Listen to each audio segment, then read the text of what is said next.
Hi everyone, my name is Charlene. Today I'm going to share my experience of conversation with my mentor. The person who I interviewed called Jima. She is my mentor and director. The first question is, what is your imagine of the earlier childhood teacher? She answers that she wants to become a nurturing, patient, and creative person who create a warm and supportive learning environment for young children. I agree with her, simply because this can foster children's development and skills such as curiosity and inspiration. This also aligns with EYLF all outcomes. And the second question is, how do you see your roles as an administrator in an early childhood setting? Jima says that she will pay all attention to create a clear vision for the center, which ensure that all staff align with the mission of fostering a supportive environment for children. And she also supports educators through professional development, mentoring, and creating a collaborative atmosphere. I strongly agree with her because creating a nurturing and effective earlier childhood center that supports the growth of both children and educators. And the third question is, what are all jobs that you do as being an early childhood teacher? Gemma says that an early childhood teacher has a lot of responsibility, including curriculum planning, facilitating learning, creating a safe environment, observation and assessment, building relationship, family engagement, collaboration, and so on. This answer surprised me a little. I didn't expect that a teacher's responsibilities are so important. These responsibilities emphasize the importance of nurturing not just academic growth but also social, emotional, and physical development in children. And the fourth one is, what are the most important priority areas for you? Jima tells me that she thinks children's development is the most important areas for her. I agree with her.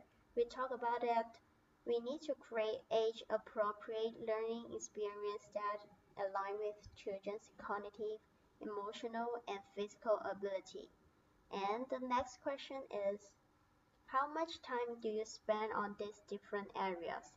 Why various tasks as an earlier childhood teacher? Miss Jima says that she will separate her time into few parts. For example, 20 to 30% of time in planning and programming, 40 to 50% of time in interaction with children, 5 to 10% of time in family communication and engagement, 10 to 15% of time in observation and documentation. I also agree with her, and we can adjust the use of time according to the specific event. And the final one is, how do you prioritize your time? Miss Jima says that she will create weekly and daily plans that outline the things she needs to do, including conversation with families, activities, training educators, and more. I also think that planning is an important step in organizing our time. This helps ensure a more effective and engaging learning environment for children. And through this conversation between Jima and me, I can learn a lot. This conversation teach me that having good relationship is critical to the development of the entire team and center, including respecting and caring for educators, training educators, and setting strategy team collaboration goals.